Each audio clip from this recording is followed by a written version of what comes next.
You should never tell anybody to go to hell." And I was like, "Wow, man, you weren't on the call." He goes, "No, no, no, no, you should never tell anybody that, ever. Just never wish that on anybody." Now what you can do is say, um, "I'll go to heaven soon." Welcome to season 2 of the Knife Wife podcast. I'm Suz, here with my husband. Bob Terzuola. We're professional creatives and entrepreneurs who live, love, and work together. We share our stories to find ourselves in others. P.S. This podcast has little to do with knives.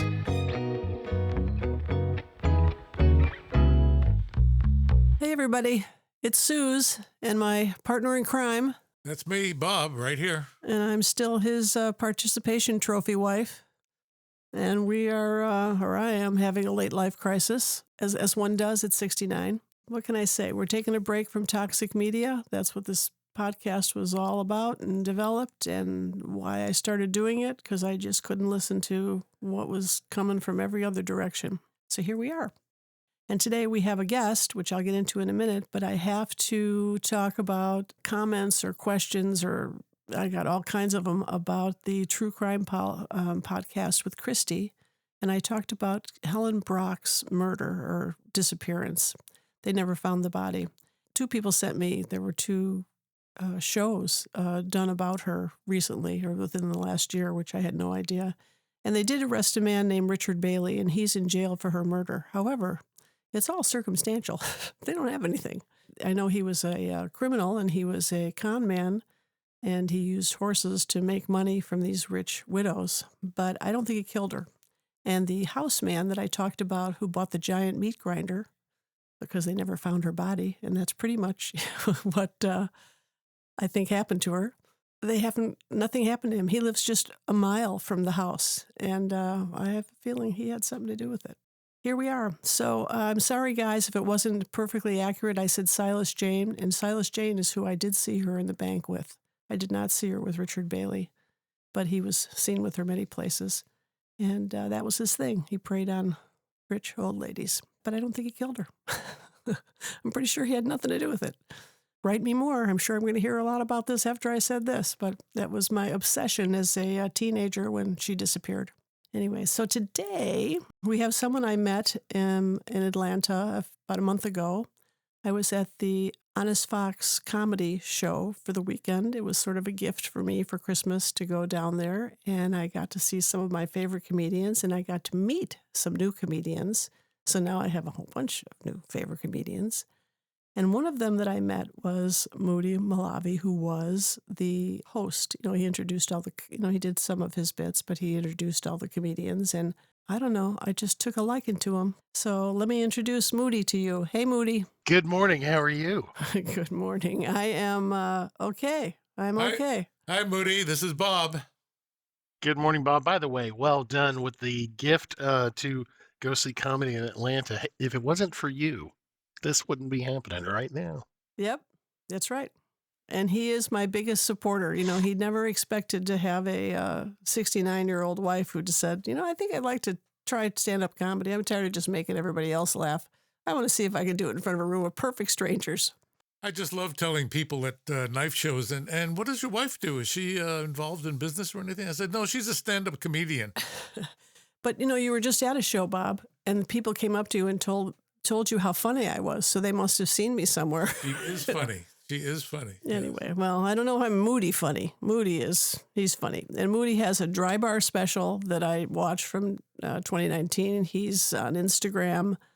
I'll have him give his digits at the end. But I just watched his dry bar special for the second time, and I told him this. It really held up 6 years later. It is still as funny. So And this dry bar is on YouTube that we saw last night? Yeah. It was YouTube, yeah. Yeah. And dry bar has their own. Moody, do they have their own channel or whatever on YouTube? I used to belong to it, I think. Yeah, Dry Bar contracted with a company called Comedy Dynamics, and they were able to put it on all the Samsung televisions. There's a Dry Bar app. I think is it on Roku? I'm not sure. It's everywhere. Just look up Dry Bar and you'll find it. The YouTube version, for whatever reason, my recording has two different titles, and it's because they took parts of my set and cut it up and moved it around.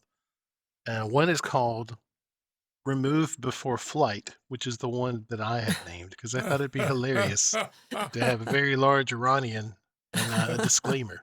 Uh, and and then the other one is called Messing with People, which I find additionally hilarious because now Joe Gatto has a special out called Messing with People. And I'm like, Yeah. well, that's awesome because I love Joe Gatto. That'd be pretty cool.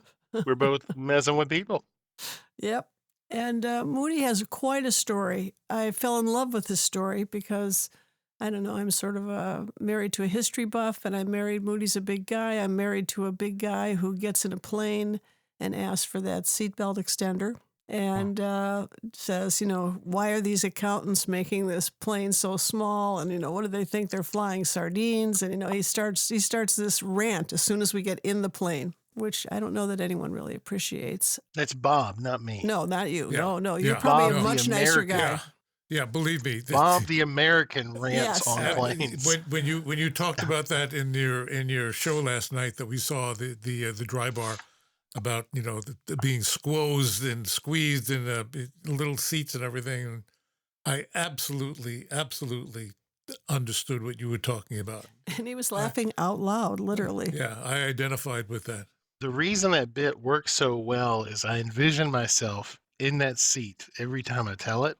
And so I just mimic exactly what it feels like on stage. I mimic it of what it actually feels like in the plane.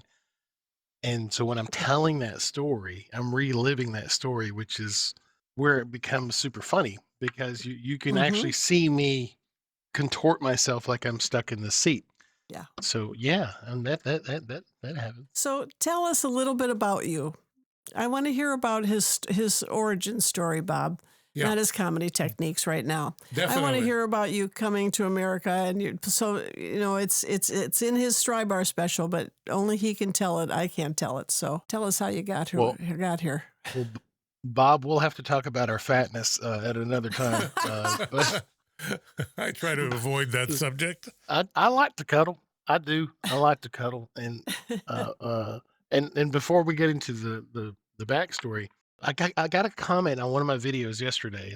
We started doing a big social media push, and this person says the letter U and then a bunch of N's and then E's and D and a bunch of D's and then it. And it's like, you need to diet, bro. And I was like, okay. So, I kind of laughed about it and everything. And I just happened to click on, I didn't happen to, I went ahead and clicked on that person and I looked and I'm like, you ain't a tiny little fella yourself, lady. And My friend calls him half and that's one tons. thing. One thing I don't understand is why fat people can't just be nice to fat people. Because we're both. I ride a motorcycle, and when you ride a motorcycle, you put the two fingers down. To when you see another rider, it's like your little salute, like, hey, we're living the same life and that kind of thing, and just a little respect. And I think fat people should do that. Like we just bump our muffin tops. Yeah. What kind of bike did you ride? The last one was a Vulcan 1600, enough to carry me. Ah. All right. So the backstory: I was born in Iran, and this is going to be fun for all the people that call themselves Persians. My father was Persian. He was born in the exact same city that I was born in Mashhad, Iran. He was born in 1933 when it was Persia. It wasn't Iran until 1935. Right. So unless whoever you're talking to was born prior to 1935, and they say they're Persians, they're not really Persians. They're just trying not to be persecuted. So there's that. But no, so I was born in Iran, and actually I was born in Tehran. That was in 1974. And then a few years later, the Iranian Revolution broke out. And it wasn't getting good. Like people say, Yeah. man, I grew up in a rough neighborhood, a rough part of town. I'm like, man, we had tanks that would drive down the boulevard near our home, and when you heard the tank treads, that you're like, "Oh, it's time for dinner." And, so you'd Huh. stop playing football in the streets, and then you'd run inside because there was a curfew because, we were Yeah. under martial law, and it was an interesting time. So my mother, who is a, Southern, belle, an American from Chattanooga, Tennessee, she had, decided, "Hey, we're gonna skip out of here while this revolution is going on." And we ended Good up call. going through Turkey, and then through Greece. We were attending a school called Iran Zamin, which was this American Iranian school. The administrators of the school set up a new school in Athens, Greece, and so basically we followed them.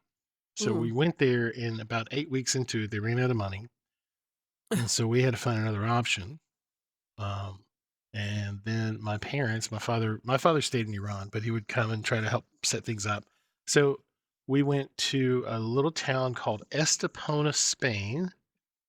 It was a very poor little fishing village at the time, and sits on the southern coast of Spain, directly across from Morocco and the Rock of Gibraltar. So it's on Yeah. the Strait of Gibraltar.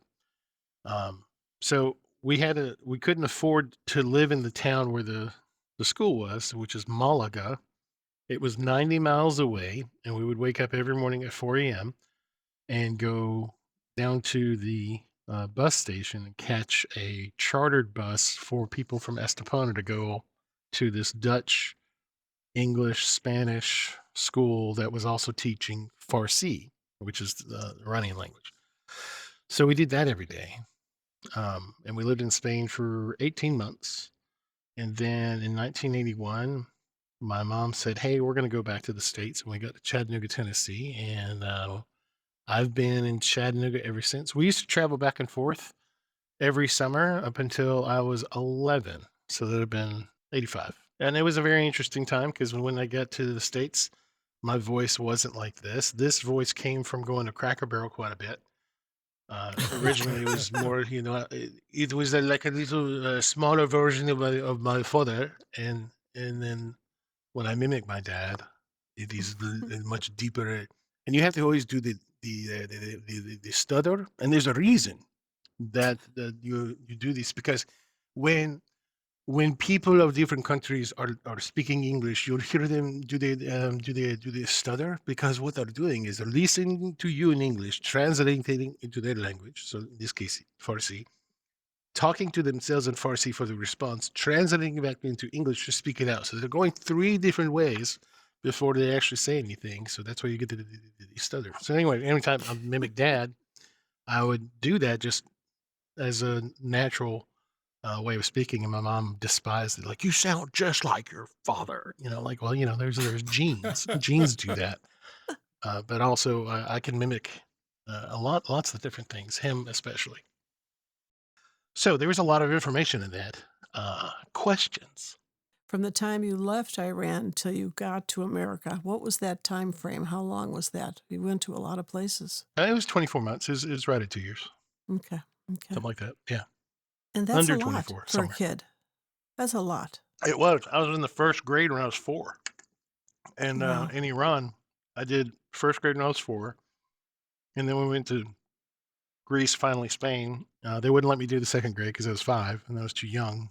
And so they adjusted and said, okay, he can go to first grade. And then when I got to the States, I was 6 and they still didn't want to put me in the first grade because I was still too young, or second grade.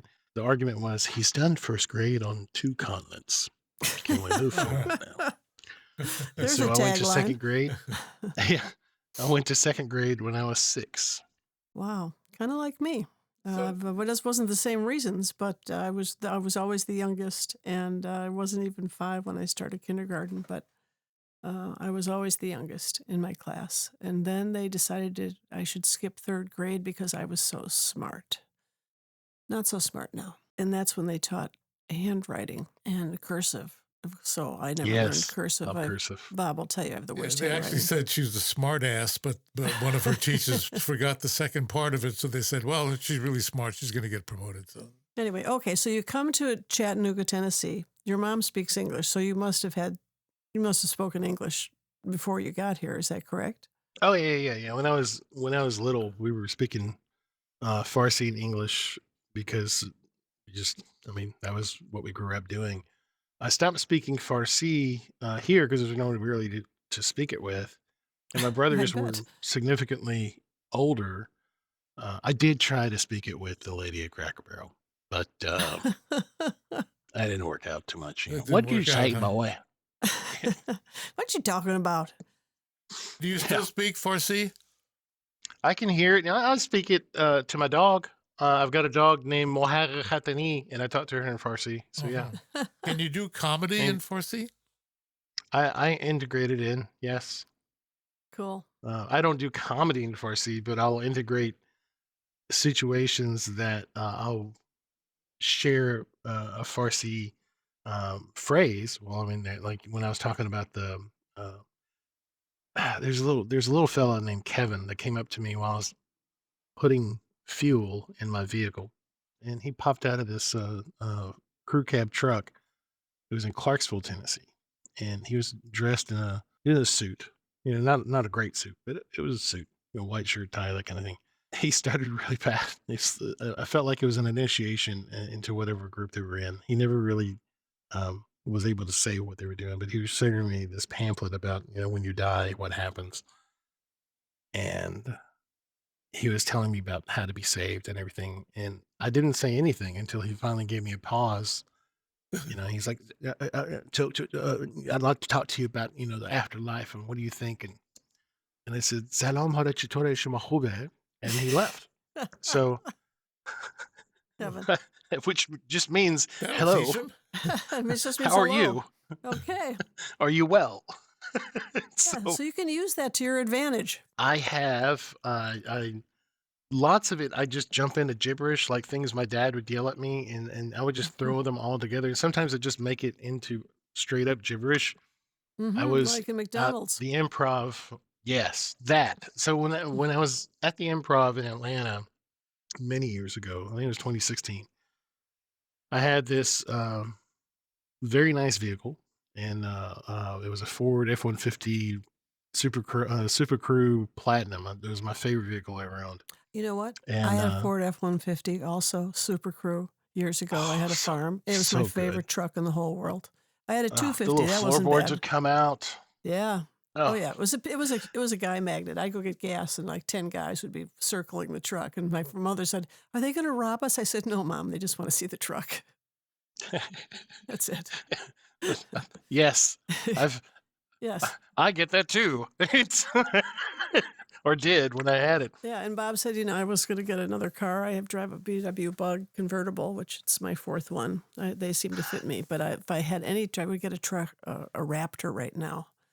It's either that or go work for the Border Patrol, one of the two, and then I can drive You have one. a Raptor, or you want a Raptor? I want one. I want one. Oh man, that's amazing. Yeah. Oh, yeah. Every time I'm in back of one, I start to go, "Ooh, ooh, ooh, ooh, ooh, ooh," like a puppy. And Bob's like, "Calm down. You're not getting it." So anyway, When your anyway, when your comedy career soars, you better get one because um, okay. they're they're amazing. Yeah. Oh, the improv. Hmm. When I was getting it was they had a park of valet, and so I'm getting in, and then all of a sudden my passenger door opens, and it's some person I don't even know, Mm. but the person was adamant that I knew him, and he acted like I knew him because I guess he was getting the valet. He didn't want to trip them off that he was trying to, engage with me criminally. And I don't, I don't carry a weapon, so I just instinctively spoke like my father, and I Mm. just yelled at him like my father. And it was nothing but gibberish, but this very gruff accent.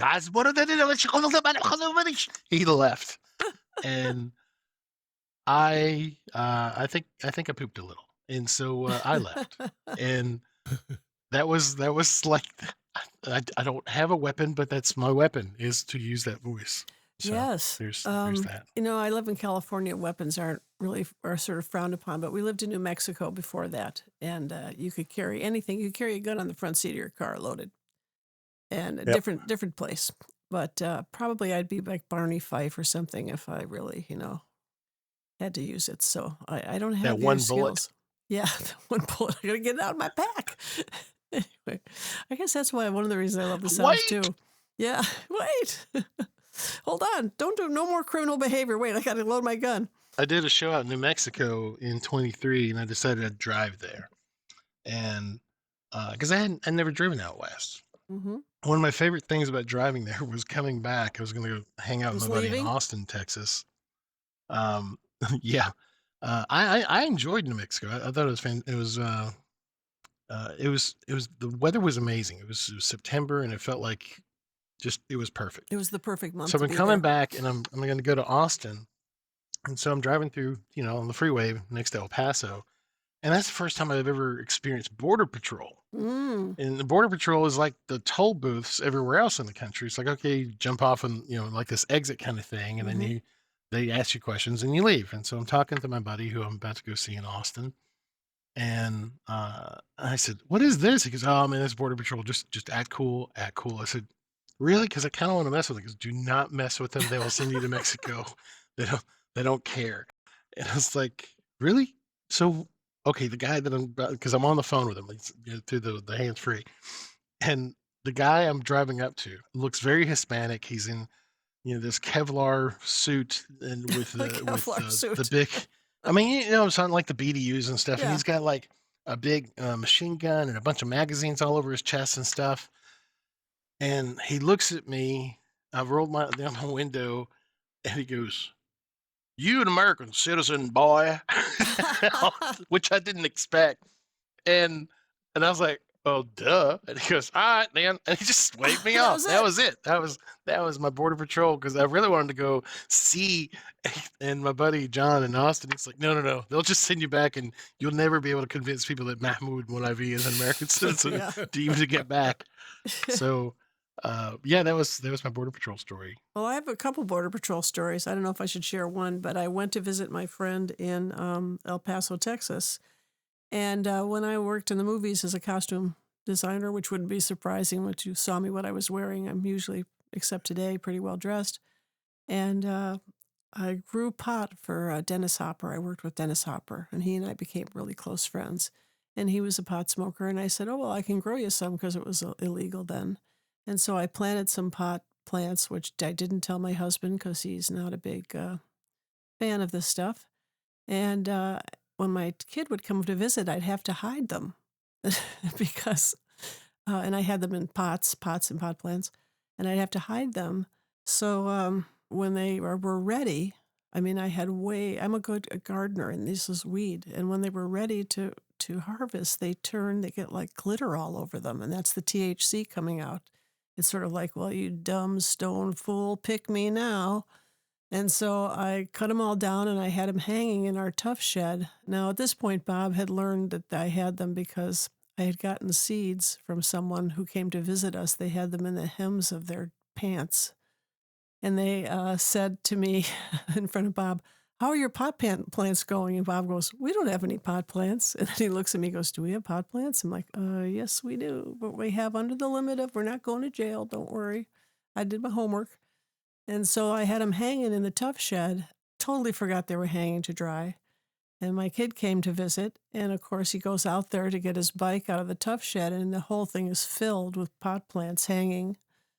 And he comes in the house. What he said, I won't repeat, but he was not impressed. I mean, he was impressed, but not in a good way.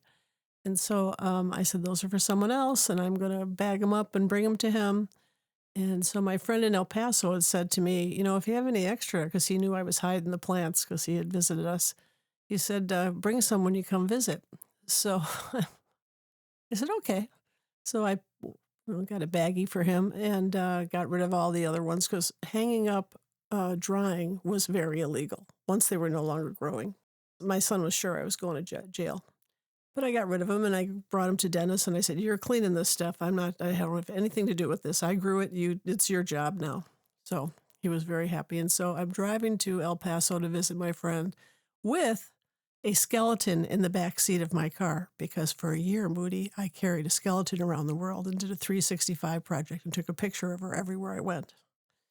So driving and Border Patrol, I go in. I didn't even think of Border Patrol, and and they see the skeleton in the car, which was really great because they forgot to have the dog sniffing dog come out or anything. They were so impressed with the skeleton riding in the car.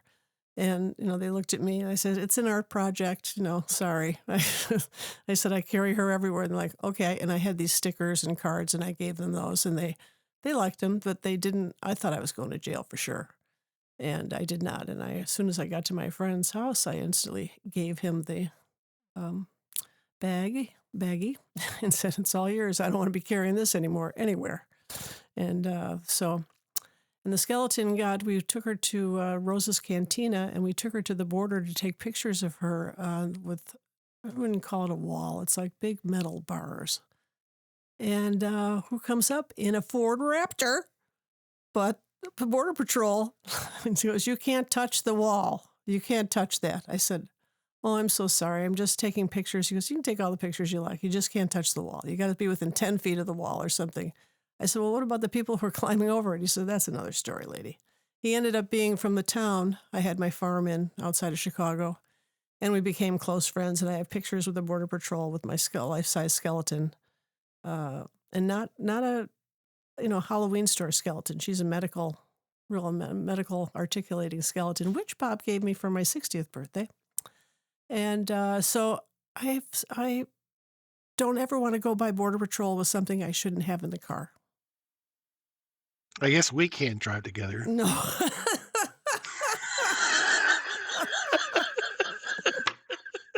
But bump. Nope, we can't. So anyway, I want to talk a little bit about your conversion story because it's so great, and your baptisms. So you're in Chattanooga at this point, right? Chattanooga, Tennessee. Mm-hmm. That's right. Mm-hmm. That's right. So conversion, interesting word. As I was growing up, my mom, being Methodist, my father being Muslim, neither one of them taught me anything about religion, but both of them expected me to just be what they were. It's like for anyone that's ever had two bosses without any clear direction as to who you should listen to, that is pretty much the childhood. So when I was 21, I had a friend of mine, oddly enough, the fella in Austin, Texas. He had his father was a pastor or deacon or something for his church. And so he had shared with me, not his father, but him, John had shared with me the Gospels. And we were both working for a fantastic company called Radio Shack. And so he'd shared with me the gospel, and then he had invited me to follow Jesus, and I did. And so I was 21, and I got married when I was 23. So my first baptism wasn't until April of 98 because, when I was getting married, the pastor of that church was like, hey, so are you baptized? And I was like, no. I mean, I accepted Christ. And he goes, but you never were baptized? I was like, well, no, I mean, I wasn't at a church when I accepted Christ. I was in my driveway. And he goes, wow, so you never been baptized? I was like, no. So he said, well, you got to get baptized if we're going to do this marriage at this church. Or, if I'm going to do your marriage. And I was like, all right, cool, whatever. So we did the baptism thing. His name was Randy Martin, and he was a jokester himself. I remember distinctively, I was in the parking lot of a grocery store in the area, and I was in sales at the time, and I was super angry with the person I was on the phone with. Is back when you had the little micro tech, what do you call those? The flip phones, Yeah, the little ones. Motorola. Mm-hmm. Yeah, the micro, yeah, whatever it was. StarTAC. Mm-hmm. And so I was super mad at this person, and like when you hang up, there's no, higgling, uh, slamming the receiver into the phone when you're I out there know. They've with this taken that little away flip from thing. us. And so I flipped it, just super, uh, with a flick of the wrist, I slapped it shut, like pretty almost broke the phone. And I had said some choice words like, you go to, HE double hockey sticks or whatever. Mhm. And so Randy, he was in the parking lot and he had seen me and he was approaching me and he's got these huge hands and he puts his hand slowly on my shoulder and I look up and it's Randy and I was like, "Oh, man." And and the words that came out were probably not the words I should have had in front of a pastor, but and he said, "Hey, I couldn't help but overhearing. I was the next city over. And you you should never tell anybody to go to hell." And I was like, "Wow, man, you weren't on the call." He goes, "No, no, no, no. You should never tell anybody that ever. Just never wish that on anybody. Now, what you can do is say, I'll go to heaven soon."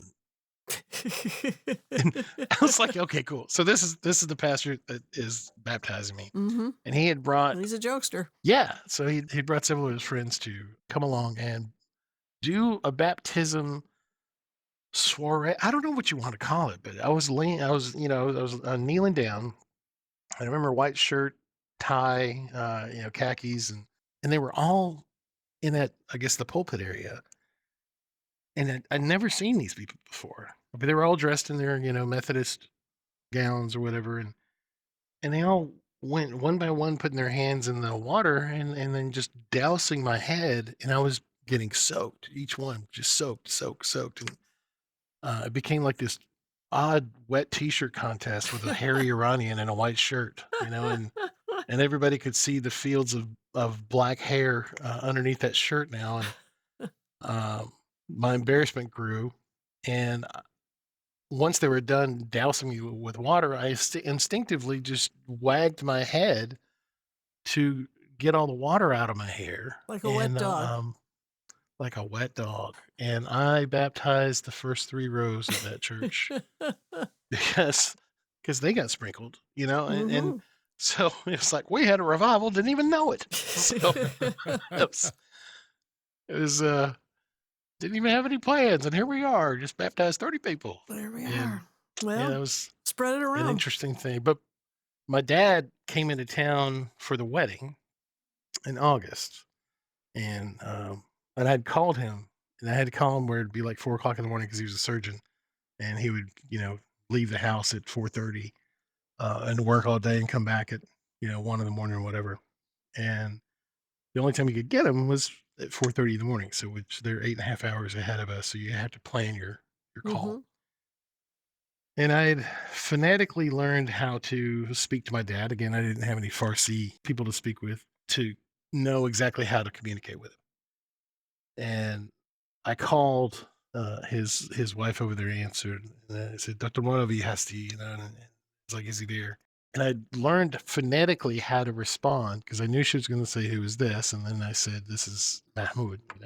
So she gave the phone over to Dad, and in Farsi, he's saying hello and wondering who this is. And I said, in English, I said, "This is Mahmoud." And in English, he goes, "Mahmoud who?" I said, "How many Mahmouds are going to say this is Mahmoud?" And he goes, "What are you doing calling me? It's going on. Everything okay? Everybody, anybody hurt? Dead? Something? What's going on?" And I said, "I'm getting married." And we hadn't talked. He and I had a falling out when I was 18. And so, now we're at 23. So 5 years later, we hadn't talked.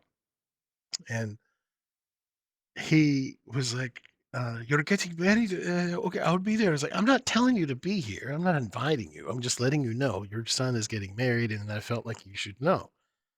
And he goes, "I'm there. I'll be there. When is it?" It's August 2nd. And he goes, "Okay, not enough time, but I'll be there." And so he got on the next plane and he flew over and he was here. And Kelly, my wife, of course, she wasn't in at the time, but she was so nervous because she had talked to him when we were 15 years old. I had a wreck when I was 15, crashed his car into this culvert, and mangled my body. Hmm. My femur had imploded, my knee was where my hip was, and left foot smashed out, head, face. chest, everything was busted. I was in the hospital 34 days and had a pretty extensive surgery on my leg. My dad would call the surgeon every day, to Oh. talk to him about the procedure. And the doctor's like, "Could you please get your dad to stop talking, to stop calling me?" And you have to understand back then, this is 1990, for someone to call from Iran to the States, I mean, that's hundreds, if not thousands of dollars Mm-hmm. as many times as they called. For us to call there, it was $15 to start the call and like $5 a minute. It's nonsense how Mm-hmm. expensive it used to be. So so dad and him talking all the time. Kelly was there because she and I had quasi dated when we were in high school. So she knew how overbearing this fellow is. And of course, she heard me talking about him, through all our dating and stuff. And so here he is. He's in our townhouse. My wife and I, or Kelly and I, had got a townhouse prior to getting married. Um, and she had all her bridesmaids upstairs in this townhouse.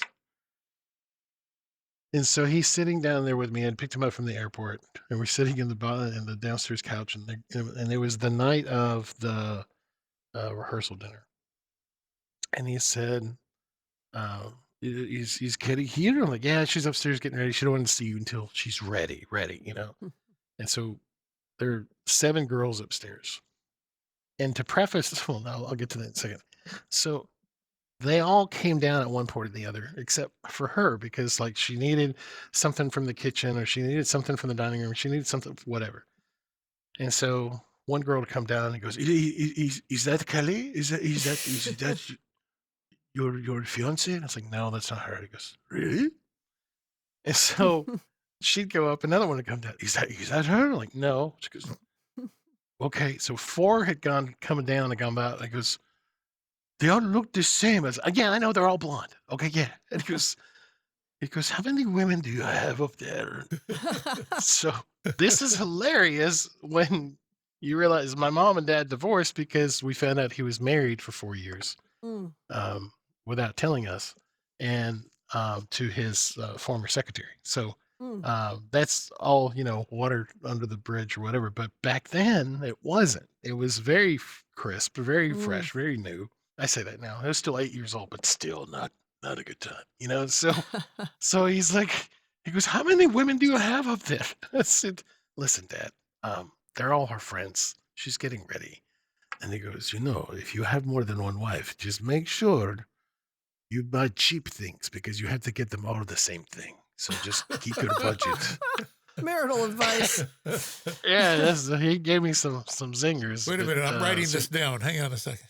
Okay, go ahead. just make sure if you buy, it's like, "I want to get her a ring." Like, "Oh, but I got to buy 8. Never mind. Let's go with earrings, something, cheaper." But Mm, yeah, so he was reading at that time. He was reading the wedding announcement. He had During this time he's waiting on Kelly to come down, and he goes, "What is this thing here? It says you were baptized on April 17th, 1998. What does this mean? You're baptized?" And so I explained to him, I was getting married to a Methodist, and we're getting married, together. And he goes, "You would think," and he just blew up. mm. He said, "You would think just because someone spit on your head, all of a sudden you're Christian, you're born Muslim, you die Muslim, end of story." And I said, "Listen, I got soaked." And it wasn't spit.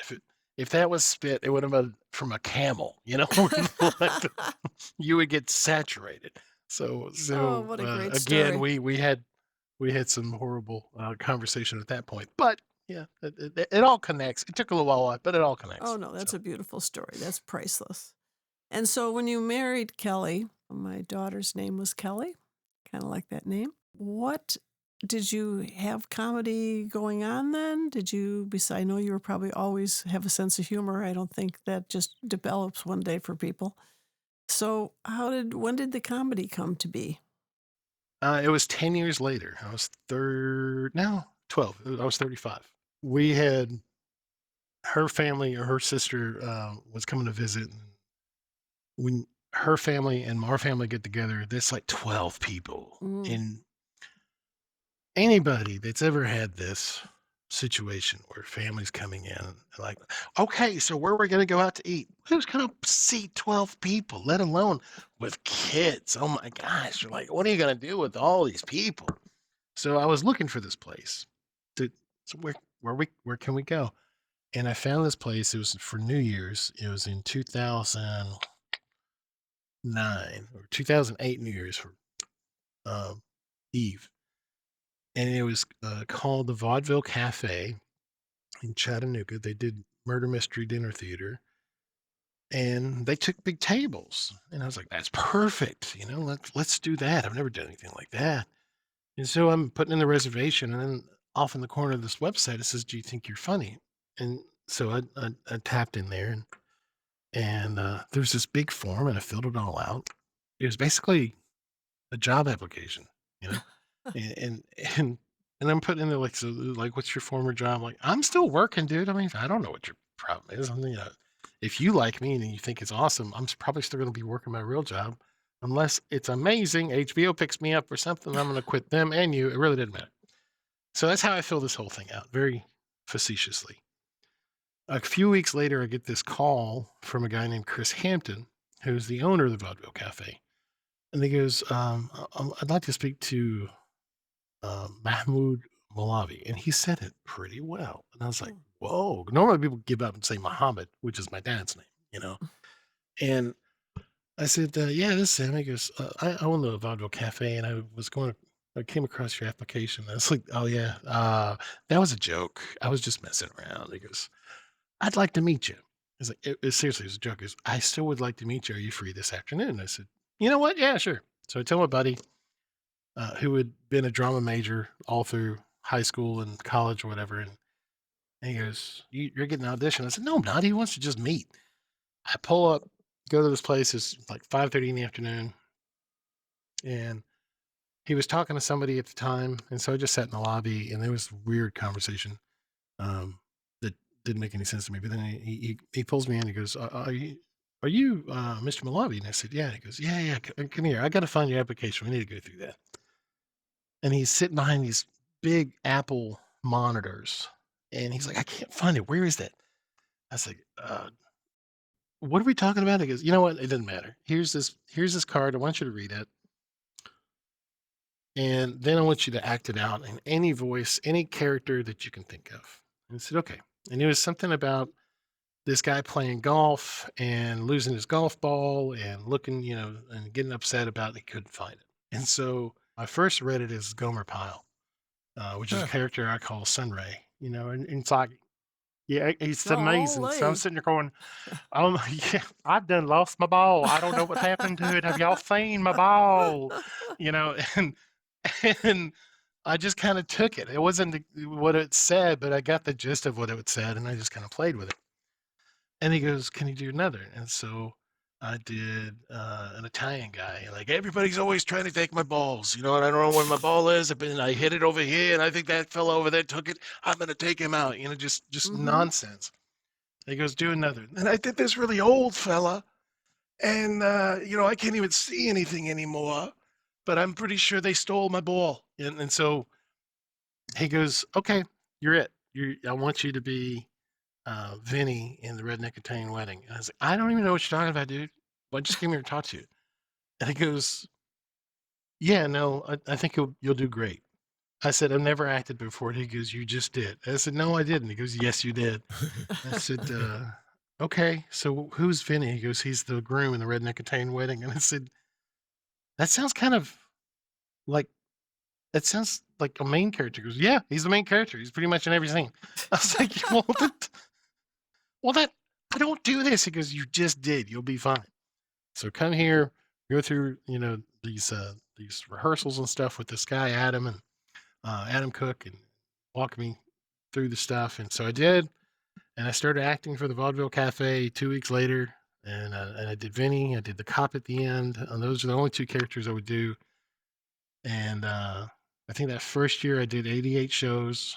Wow. And during that year, there was this thing called the Southeastern Funny Person Search in Chattanooga at the Comedy Catch, and I was dared to go do it.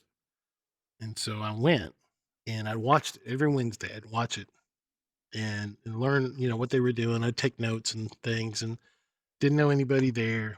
And then I finally get enough courage up and I asked the guy who's putting it on. His name was Wade Cardwell. And I said, "Hey, I think I'd like to try this." And he goes, "Sorry, buddy. It's all full up. It's been full up for months." I was like, "Oh, well, okay." To me, I'm like, that's a God thing. Whatever. Oh, not meant to be. And so about a week later, he goes, "Were you serious about wanting to try it?" And I said, "Yeah." He goes, "Some dude just jumped out of the contest for next week. And so we're going to have a contest on Sunday to give out that position if you want it." I said, "Sure." Before I knew what I said it. And I had to come up with this set, like just a 3-minute set, but I'd never done one. Mhm. And so I thought, what could I make fun of? What could I do? And I was like, my dad. And so I created this set about my dad doing these voices back and forth between that one and, this one. And I went there that Sunday and they said, and this is in November of 2009. And they said, "Okay, all the comments come together." There were 21 of us, 21 Mm. people going for this crazy little spot. I'm like, okay, whatever. He said, "Who wants to pull the curtain?" I never knew what that meant. Meant whoever goes first. Mm. And I said, "Let me get this done, get it out of the way. I'll do it." And so I pulled the curtain. So Wade was the host, and the first comic coming up is Moody Molavi. And I get up there, and they had a little panel that was judging you and stuff. There were 3 people. I do the bit. I get through it, and I had practiced over and over and over again in my living room with my remote control as my microphone. And I get through it, and my 3 minutes was up. They laughed. They seemed to enjoy it, and it was just like making my coworkers laugh back at work. And Mhm. except this was much more nerve wracking, just sweating profusely. And as soon as it was over, I said thank you, and I jumped off stage. And they said, "No, no, no, no, no! Now it's time to judge you." I was like, "Oh, feel like family already." So I get up there and they're like, "So how long have you been doing this?" I said, "This is my first time." "This is your first time doing comedy?" And I said, "It was the first time doing comedy." They said, "Okay, well, we think you did really well." It was a lady, Quincy Kaler was one of them, one of the judges, and she's a daughter of Eddie Kaler, so she'd been around comedy her whole life, and she was um, very nice about her comments and stuff. So we get done. It took almost 3 hours to get through 21 comics, and at the end of it, I won. And they're like, "We never seen anybody win from pulling the curtain," because everybody forgets them. Out of that whole time, I won, and Kelly and I are looking at each other, and we're thanking people, being super humble, and we get out to this truck, and we shut the door, and we're like, "Can you believe it? I can't believe what just happened. Oh my God." It was nuts. Mm. Mm. So then we go to the main contest, and every week you advance. And so I kept advancing. I was 4th, but I was the popular vote. And Ah. lots of people from work came out to do the popular vote with me, and then I won from the judges' vote, got like 3rd, and then second on another one. Then the overall one, I ended up getting 3rd out of 71 comics, I believe. Wow. And so then I just started doing hosting at the Comedy Catch right afterwards, doing 6 shows a night. And I did that for 6 months, and then I wrecked a motorcycle, Mm. and then I didn't do it anymore. And about 2.5 years later, I finally tried it again, and I've been doing it ever since. Wow. So that's how that was a really long answer to how did you get into Oh, comedy? no, that was a great answer, You and I loved it. I wish we had another hour. We don't have another hour, but, you're natural. We don't, and so we have to have you on again. I got a And quick question. Can I ask okay, him a quick question? quick. Do you carry around like a little notebook and jot down situations and ideas? 'Cause I remember watching you last night. You didn't actually tell jokes, but you told stories. And do you collect these things as you go through life? I collect them, but I don't write them down. I act them out. as they're inside my head. So, Uh-huh. have you ever seen the movie Inside Out? The little characters inside the Oh, yes, mind yes. of yeah, Yeah, that that that's describes you. me to a T. I have someone who's been coaching me here because this is a whole new thing for me. And, he says, you got to write it down. You got to write it down. And I am just a person who gets up and spitballs, for a better word.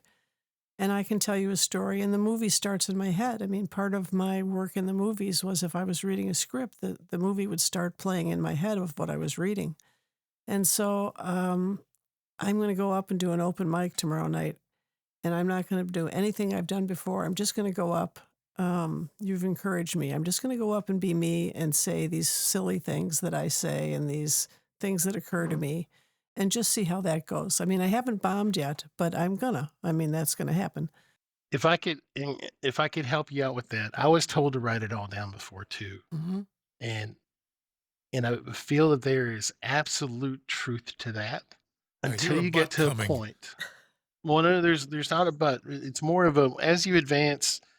The owner of the Comedy Catch, he's like my comedy dad. His name is Michael Alfano. Hmm. I was so petrified to get on stage. I would drink way too much alcohol to get the courage to get on stage. But the problem was I'd forget everything. So I would write it down and I would practice it word for word. And anytime I would miss something, I would get irritated, visibly irritated. People would see me visibly irritated and the set would just suck. Hmm. And Michael's like, just tell the story. They don't know that you messed up. And I was like, oh, but it's not that simple. You got to write it all down so that you don't forget any pieces. And he goes, do you remember when you first learned how to drive a car? I said, yeah. So you were doing 10 and 2, which by the way is 9 and 3 now. Bonus points Oh, if you it's know why. changed. Yeah. So it was 10 and 2. You look everywhere, you blinkers and the whole, especially if you're driving a stick, so many different things that you have to do. And it was Hmm. just so much. And you had to think about it all the time. But now, do you do that or do you just drive? I was like, oh, yeah, no, I just drive because it becomes muscle memory. Just Yeah. get up on stage, get up on stage, get up on stage. And if you have to write stuff down just to keep your ADHD from going off the rails, fantastic. Do that. Yeah. But get up on stage and it becomes muscle memory. So don't try to do new things all the time. Work on this one story and to go do it over and over again. Play with it a little bit, kind of give it some life in this area, give it some life in this area. Tell yourself, you're not a comic that can do that dry pitch, the dry Hmm. style like Stephen Wright. And I said, so I'm moist. And so yes, he said. So that's where I said I'm a moist comic. He goes, it's going to become muscle memory, and you're just going to tell the story, but you got to work your way up to that, just like you had to when you're driving. So if you're still doing open mics, I highly recommend that you write down what it is that you want to get through, just like note cards. Don't Hmm. write everything down, but whatever gets you through the story, fantastic. But the more you do it, the more genuine that story is going to come across. Hmm. And Steve Martin had, I'm going to butcher what he actually said, but basically the concept is people don't want to hear jokes. They want to live those jokes with you. Mm. So if you can put yourself in that story and relive it basically in front of them, it's they're going to see the story and they're going to realize that person just shared with me, this funny story, Hmm. whatever. They're not going to think, that joke was hilarious because of what the content was. It's the delivery, Hmm. and that's going to come through time. So I do feel writing it down makes a lot of sense when you're starting out. So back to Okay. Bob's question, do I write stuff down? I write snippets of items down. I'll record snippets of items as I'm driving. And then on Sundays, especially on Sundays, from like 12 to 4, I'll spend 4 hours going through all those snippets and think about what I had, and I'll write off of those for 4 hours. And I write about an hour every day, maximizing what I did on Sunday. But I think of stuff all the time to the point that I know I need to work on that. Like, and there's something as simple as I've got a story about. This is what I recorded yesterday. I've got a story about swimming and getting caught in the current, and also have another one about getting up on the boat, and it's super animated. And these are just triggers in my memory of how I need to create a joke off of that, a story off of Mhm. that. Yeah. Um, and it helps me build my segues. For me, I write down my segues because I always get so hung up on those. And then, that over time, as many times as you go and tell it, the more that story gets tighter. You trim all the fat, but Mhm. go ahead and flesh that idea out. Write it all down as much as you can to look at it and say, that just make that part isn't going to make it any funnier. So get rid of that. And there's a scientific process to doing it. I would never say not to do that, but for the most part, my comedy is built on stage Mhm. because I'm reliving these moments and I think, oh, this would be funny there. A story that I've been telling for the last several years, I thought of a whole new way to tell it to give it one more layer that will Mhm. make it much, much better. Give it one extra twist. And I can't wait till next Thursday when I get to go try it out. I won't have any time between now and then to do it, but I know exactly how I want to do it. Good Well, advice. this is great advice. You're going to be not my father of comedy. You're going to be my son of comedy. Uh-oh. and Moody the Moist. yes, and we have to have you back because I guess I could talk to you forever. Of course, I felt that way when I first met you and we were trying to be quiet behind stage, but I wanted to talk to you. Tell us where to find you on social media and everything else so that people can. We'll put them in the show notes too, but tell us so that people can check this out. So if you just look up Moody Molavi, I'm going to spell it out, Moody, and Molavi is Molavi. I'm on Instagram, Facebook, TikTok. I've been pushing new videos every Tuesday And and Saturday, Saturday because you're with for the Honest last Fox, right? month. That's when That's they do it. correct. Yeah. And so we've been pushing those out every Tuesday and Saturday. One of my favorite bits came out today. It's the baptism one where I'm getting baptized as a Methodist and then again as a Baptist. I saw it. It Uh, was great. gosh, I love that. That was done in Huntsville, Alabama. Love that stage. Love that whole club. Yeah, find me on social media. I got to get my numbers cranked up. I do lots of corporate comedy Mhm. where I come in and do conferences and stuff, but I really would love to get into the club circuit all over the country, and I can't do that without followers, and I don't That's have right. many. Exactly. Yeah. Well, I Maybe we can think they'll fix bump that. those numbers up. They're cultivating me and developing me to bump those numbers up. And there's nothing wrong Fantastic. with corporate though, because it pays. It does. It does well. I love corporate. Yeah. I Yeah. do. So, all right. Well, thank you so much. You've been so generous with your time and your stories. And I think we have to, if you'll come back, we'll have to have you on again because I bet you got some road stories and some things that everybody would love to hear. Definitely, Love to. yes. All right. Thank you, Absolutely. Mahmoud.